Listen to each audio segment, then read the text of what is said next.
เฮ้ยทุกคน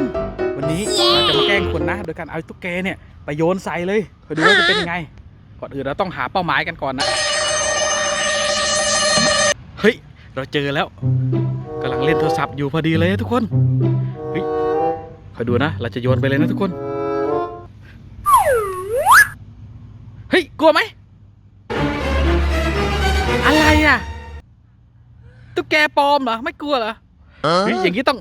มีที่เด็ดคอยดูนะฟีฟิงเฮ้ย